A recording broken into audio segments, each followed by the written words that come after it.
The Nigerian National Petroleum Company, NNPC, has turned a new leaf by becoming a limited liability company. And citizens expect a turnaround in the oil and gas industry in the country, while some stakeholders cast doubts over whether the development can change the narrative in the oil and gas sector. Other experts express confidence that unveiling of NNPC Limited will trigger a commercially driven and dynamic global energy company. Wow, new NNPC private company is no longer, we wish it's not going to be like the NNPC that we used to know. That it will be audited for years, that a company just running, nobody to call it the question, the accountability was far from that NNPC. Now this is a corporate organization, now going to be run like a corporate organization. And I'm sure, and I hope that Nigerian government will allow it to function that way. That is what we want to see. We've seen it done in other countries. You turn your major oil company into a public-private company. We've seen Petrobras. In fact, it was so heavily subscribed when they decided to offer their shares to the public. It was so heavily, I think it broke the world record at that time in terms of the level of subscription.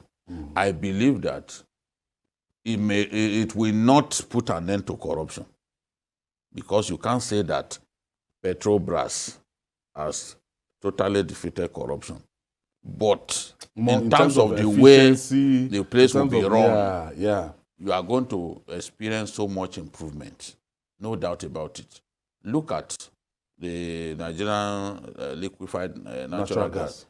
See the money that we are making from it. Yes. Even the 3 tiers of government, every year they run it privately and they share the proceeds. Yes. They share the proceeds among the 3 tiers of government, and it's usually impressive. You know, that's also an example of a well-run company. I believe that by the time the PIA is fully operational, that we will have the oil corporation of our dream. This is just the beginning. That corporation is something that if we run it very well, you know, the country, we are going to get return for our investment as a country.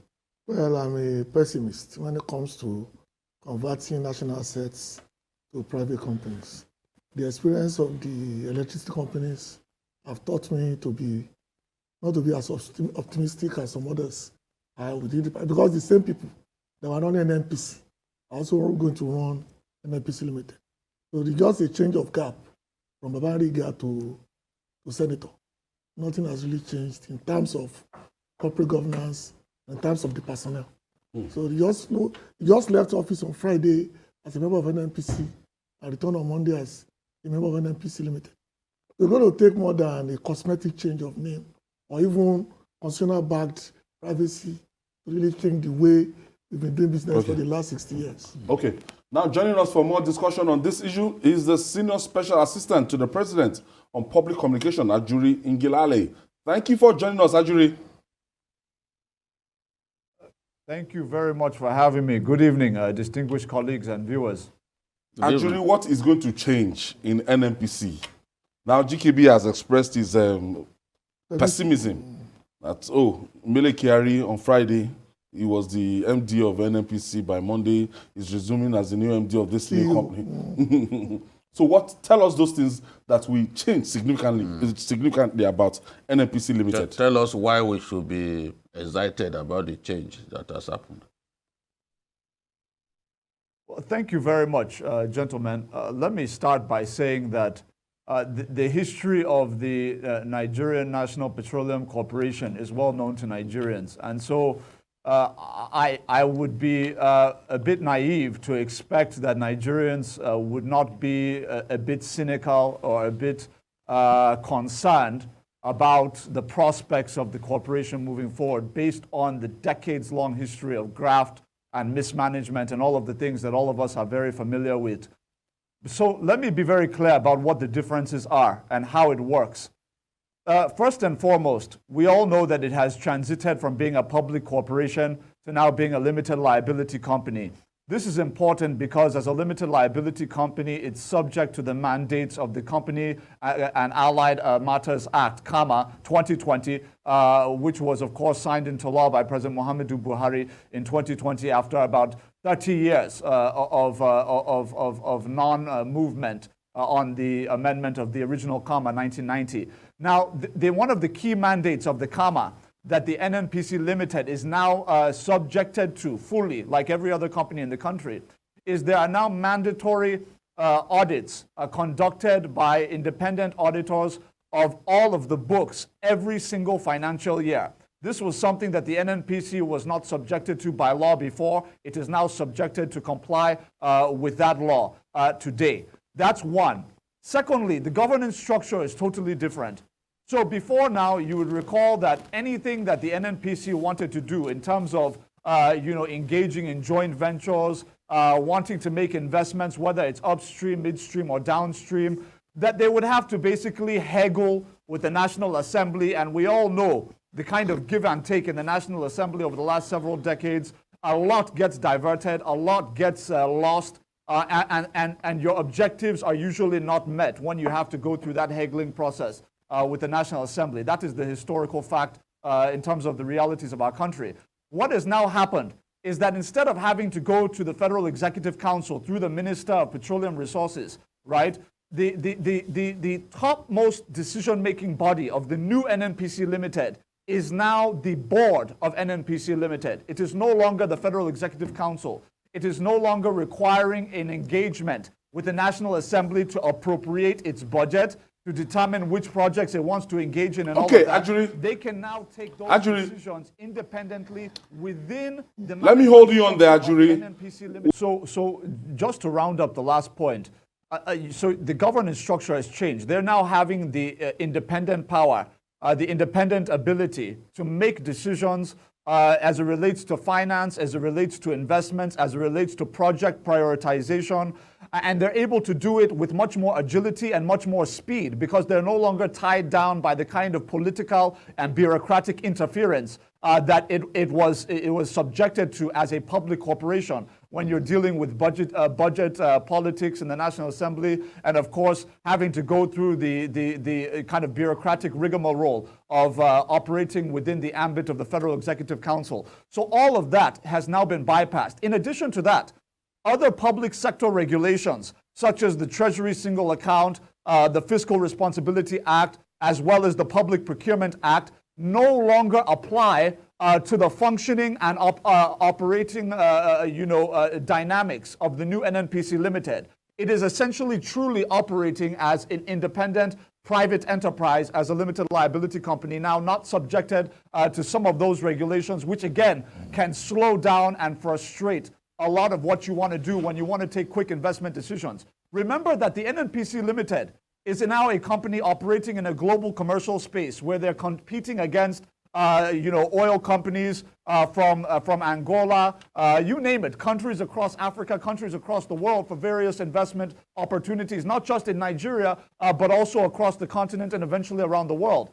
In order to compete effectively, you need to be able to go from A to Z very quickly. You need to make quick decisions and have the finances ready to be able to execute on those decisions. Okay. What we have now, based on the new adjustment, is that part of the transition, in addition to all that I've already mentioned, is two special purpose vehicles have been set up by the Petroleum Industry Act. And we should give credit to the 9th National Assembly under the leadership of Senate President Ahmad Lawan, showing the political will to actually give NNPC this independence, and then, of course, President Muhammadu Buhari for signing it into law. These two special purpose vehicles are the Ministry of Finance Incorporated and the Ministry of Petroleum Incorporated. They essentially represent these vehicles that will hold the shares or the interests of the federal government of Nigeria within those two new special purpose vehicles. The NNPC Limited will operate separate, and they will retain 20% of all of the profit earnings on oil and gas revenues so that they can use those retained 20% earnings to be able to now make further investments in the upstream, midstream, and downstream without recourse to public funds, without recourse to all of the other elements of bureaucratic and political interference that I've mentioned. So Nigerians can actually expect that.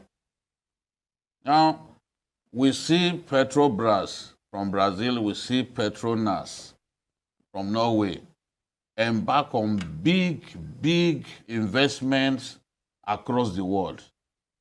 Are we going to see the Nigerian oil behemoth, the NNPC,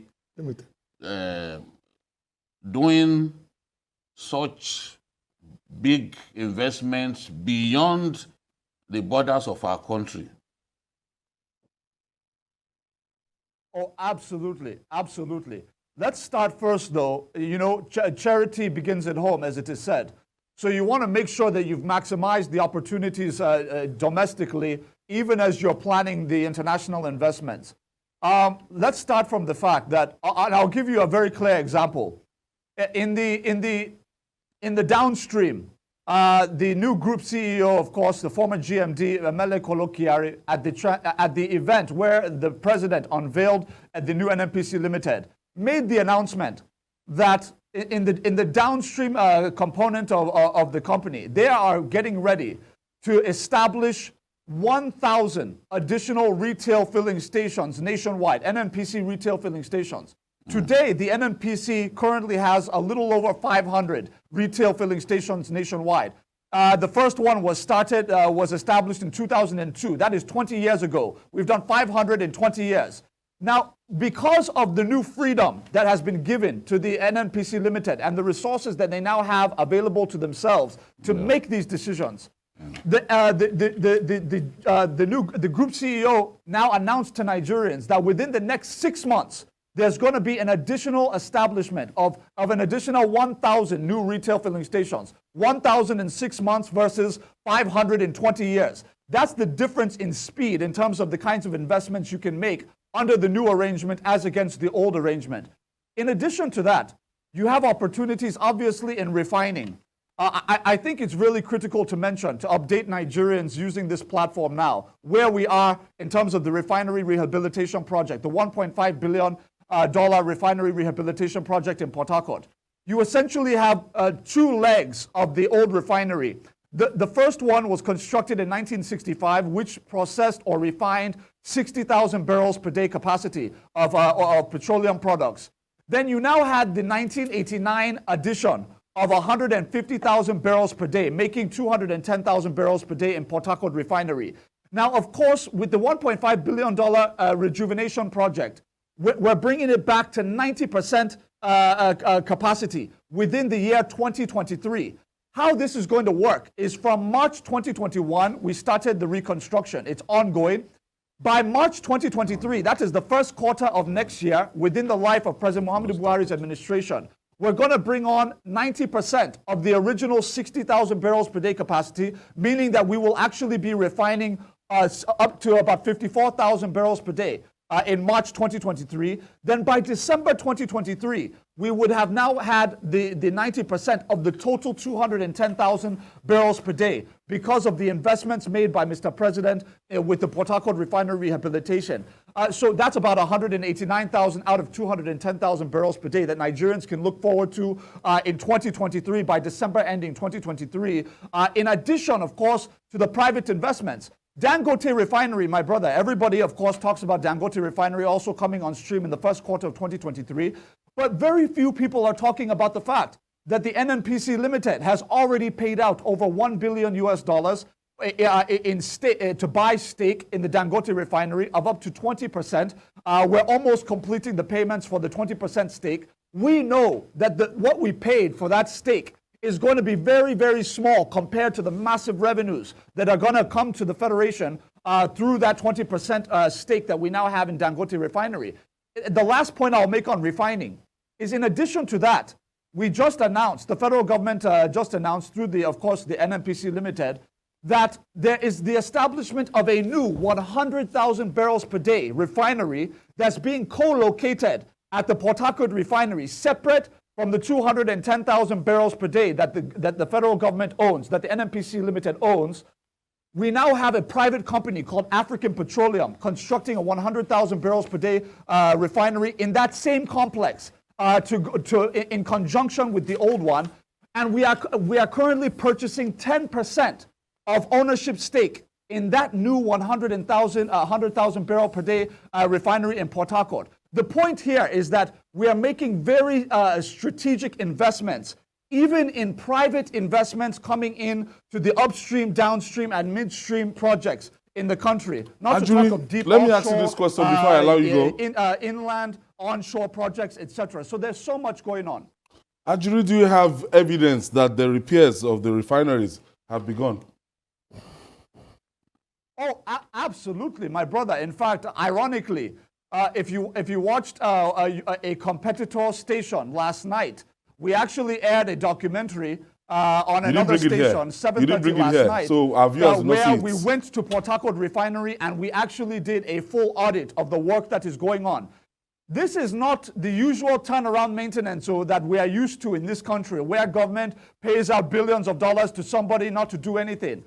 What we have here now is a P4R arrangement, payment for results. How it works is that we pay the contractor on the basis of the work that they have verifiably done. Not only that, my brother, President Muhammadu Buhari intentionally brought a third party so that there would be oversight. So we got the Afrexim Bank involved, an internationally credible financier, basically gave them the business case, brought an international contractor that has been building refineries on 5 different continents from Italy, Mer Technimont, very credible company. They now agreed on the basis of that business case that we made to them to now be part of the financing arrangement. So we have more than just NNPC's eyes on this. Afrexim Bank is interested, so we're going to make sure this gets done. I want to thank you, Ajuri NGELALE. I'm sure the people that employed Ajuri, they will be proud of him because he's doing everything he has. Yes, they're getting value for their money. Congratulations, and that's quite good.